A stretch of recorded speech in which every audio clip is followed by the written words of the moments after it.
Hey guys, welcome back to another What's for Dinner video. Sorry for the loud dishwasher. I was just about done with this video and realized I never did an intro. But this What's for Dinner video is a week of meals, just kind of showing you what we ate all week. I've got some yummy recipes. They're gonna be down in the description box. Let's get started.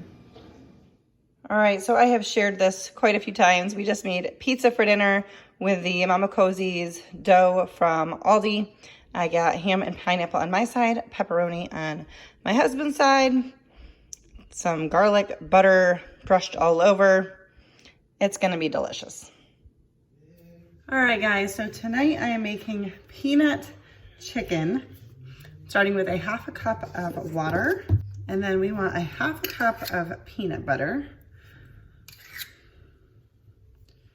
Now I am using a peanut butter that has no added sugar, just because that's what I have on hand. But it's gonna be fine. I may even actually cut back on the sugar amount.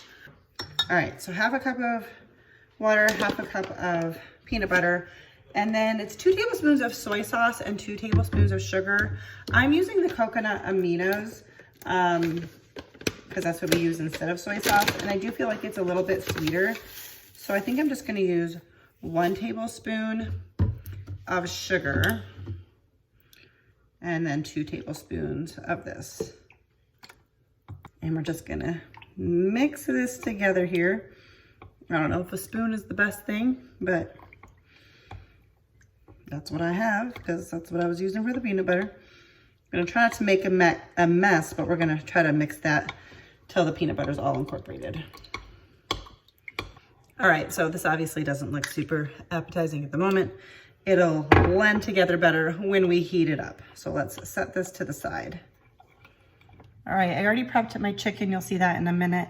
We're gonna start with, I guess I should take the cap off the olive oil. I've got my pan heating up here. I'm gonna put in a little bit of olive oil. I, over here, have a pot of water coming to boil. We're gonna cook some pasta to serve with the peanut chicken. I'm just gonna be using bucatini. It's kind of the fattest pasta I have, but you can use whatever. We're gonna put in, this is about 1/4 of an onion that is diced up. Okay, yeah, that's nice and hot. I'll have the original recipe linked down below. I'm gonna cook this for a few minutes. I like my onion really well cooked. That's pretty much the only way I like onion. So we'll saute this really well. Okay, now I'm gonna add in some garlic and some crushed red pepper flakes.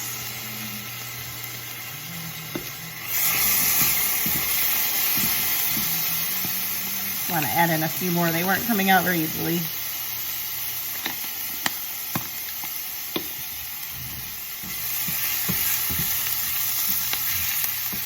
Now we're just going to add in our chicken. I just cubed it up. This was thinly sliced chicken. Hopefully you can hear me. That's what I had.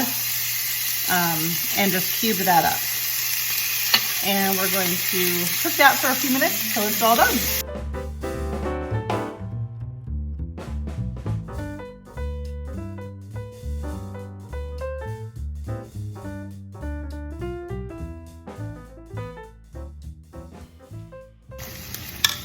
All right, hopefully you can hear me with all the noises. Chicken is cooked. Now we're going to add in the peanut sauce. All right, and we're just going to let this cook for a couple minutes, let everything kind of warm up together. I think the sauce will thicken a little bit. I've got my chicken or my broccoli steaming right now. I need to turn that up a little bit. I should have got that going a little bit earlier. And my pasta is cooking over here as well. And then once that's all done, we'll be ready to plate it up. Normally with things like this, I will double the sauce, but I figured my chicken was, because they were thin chicken breasts, was probably not quite the same amount as the recipe called for. So I figured I would have extra sauce, and it looks like I will, but just keep that in mind.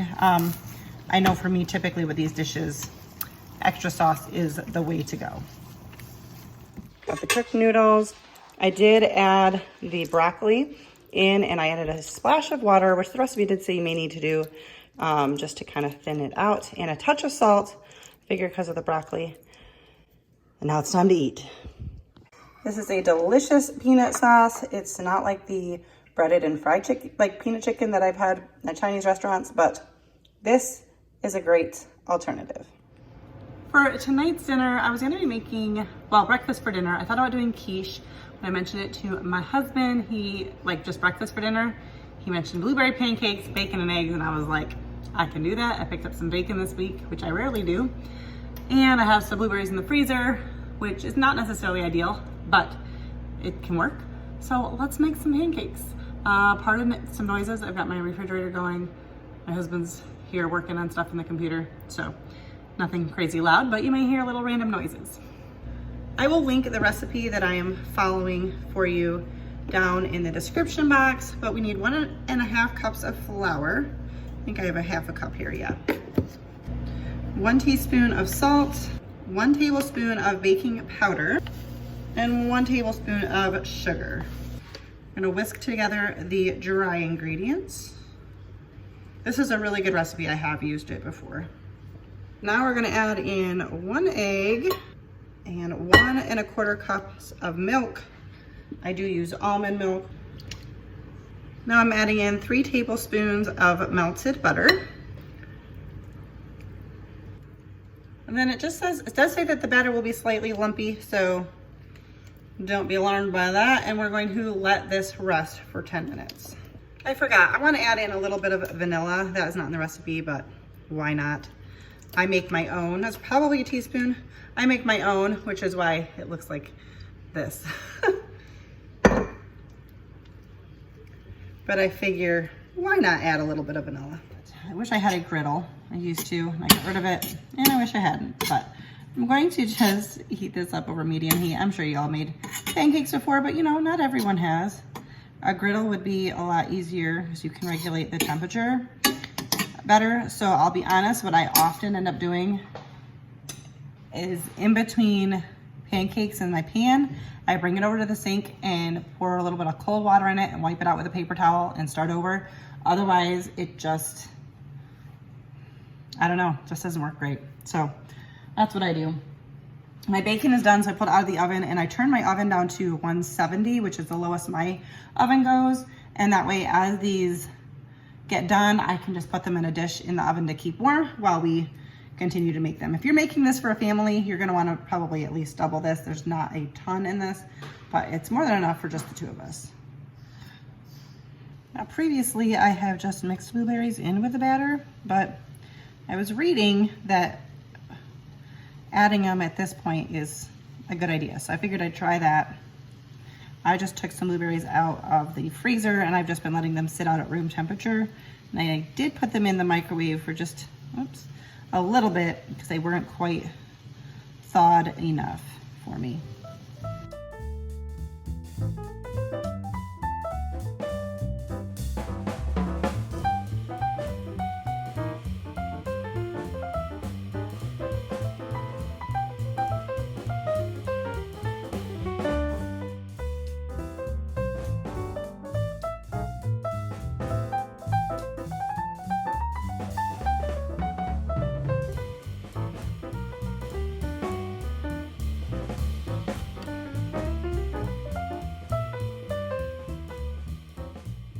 I also made up some scrambled eggs, and here is dinner for tonight. This is great. We've not had pancakes in quite some time.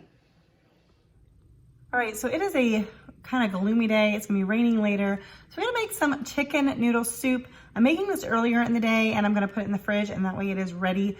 We have something going on tonight and that way when we come home, we can just warm it up. And so yeah, let's get started. I already got a head start cooking chicken yesterday or the day before. I bought it and I was planning to put it in the freezer, but I decided to, instead of pulling stuff out of the freezer to use that, but it needed to be cooked. It needed to be either cooked or frozen. So I just cooked it ahead of time and I just cooked it with some salt and pepper and no, I didn't use pepper. I don't ever use pepper. Salt, garlic powder, and onion powder, and I just cooked it in a pan on the stove. But you need cooked chicken, however you want to do that. And I'm also going to use some onion from the freezer. So just kind of using up some things. I will try to keep this pretty quick because I know I've shared this with you before, but I know the first time that I made chicken noodle soup. I was like, I had no idea this was so easy to make it from scratch. Why have I not been doing this? So I'm just gonna share it with you in case maybe you haven't either. So I got some olive oil in there. I'm putting in some onion. This is some that I cut up the other day that was too much. And then I also have some in the freezer. That'll obviously take a second because it's frozen. So I'm just gonna let that go. You can see, kind of, can you see? Can you see? It's frozen. But I'm gonna let that cook a good amount because I like my onions super cooked. I would also put celery in this if I had that. And I would cook mine here just to, because I like it super tender, just like my onion. But you can add that later if you want. But I'm not gonna be adding it because I don't have it. Not an amazing camera angle, but my onions are nice and tender. Now I'm gonna put in some garlic. I will write out a recipe for you that I normally follow. I'm adjusting it a little bit to not have quite as much leftovers. I don't mind some, but you know, it's not exactly soup season. So sometimes when I make the full batch, you know, we've got soup for maybe 3 meals, maybe some lunches. So I'm just gonna cook that garlic for just a second. I'm also gonna add in about a teaspoon of oregano and a teaspoon or so of basil. All right, I'm adding in 1 cup of water. And I've got some chicken broth here. I put the bags in a bowl with warm water to thaw them. Pulled these out of the freezer. They look pretty well thawed here. I'm adding in, I think, 5 cups.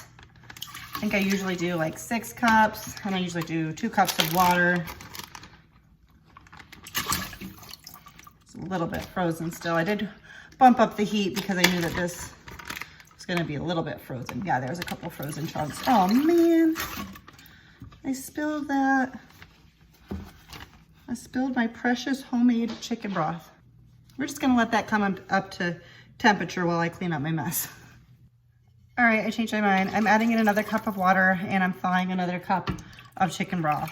I don't know if it's because I spilled some or what, but it just looks like so little.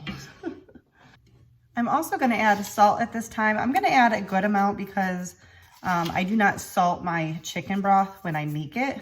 So, yeah, adding some salt there. You can add pepper too if you like.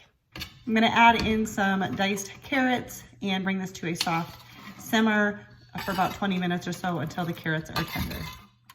I cut up my chicken, and when I cut into some of the bigger pieces, it's just a tiny bit pink. By no means is it raw, but I'm gonna add it to the soup now so it will boil with the carrots and we'll finish any remaining cooking. All right, the carrots are now tender. I'm gonna try these noodles. I'm pretty sure I picked these up from, oh, I was gonna say Aldi, but I didn't. I picked them up from Lidl. And they just look like they would be really good in here. Sometimes I cook my noodles separately so the leftovers don't get soggy. I just don't think I'm gonna have a problem with that. So I'm adding in 2 cups as well as 1 cup of drained corn. And I'm gonna let that cook for just a few minutes and then it would be ready to eat. I'm kind of bummed that I have to wait, but I'm gonna take it off the burner and let it cool so I can put it in the refrigerator for tonight. All right, guys, so I should have stayed with my instinct. I should have kept the recipe less than, like I was initially planning. I should have done the noodles separately, and I shouldn't have added in extra noodles, which I did off camera. So we're gonna be eating for a while. We now have chicken noodle stew. So what I'm gonna do to reheat this, I don't wanna add more chicken broth in there because it will just continue to be absorbed by the noodles. So I'm going to just add in some chicken broth. I think I'm out of the homemade stuff in the bowl as I reheat it. It is going to be delicious. I've already tasted it. It tastes really good, but I should not have added the noodles. Just follow the recipe that I'm gonna write out for you because that is great. And if you're not gonna eat it all in one night or right when you make it, then I would say make your noodles separately and then store them separately so they don't absorb all of the broth. But we'll be eating this for a while and it's gonna be good. There we go, heated it up, added a little bit of broth, but super, super good. Just follow the recipe. Sometimes when I wing it, I don't know. I had a moment where I didn't think there was enough noodles, so just poured in some more and walked away, and that was a bad choice, but it's gonna be delicious. It is delicious. I just ate it. That's what's for dinner tonight. Tonight we have plenty of leftovers, so I made up some more noodles to go with the peanut chicken. I forgot to grab a shot of Jesse's leftovers. He had the pancakes and bacon, and I made some more scrambled eggs for him to go with that. And tomorrow night we've got something for church, so we'll be eating at that event. And then we'll probably have the leftover soup on the weekend. So I'm gonna wrap it up right now so that I can post this video hopefully tomorrow. But thank you guys so much for watching. If you are new, please consider subscribing and give this video a thumbs up. Don't forget to check out the recipes down in the description box. Pancakes were amazing. Peanut chicken was so good. The chicken noodle soup was even better than I was expecting because of I got the ratios off, but it was really, really good. But I'll have the recipe written out down below for you. And yeah, all right, that's it. Thanks guys. See you next time.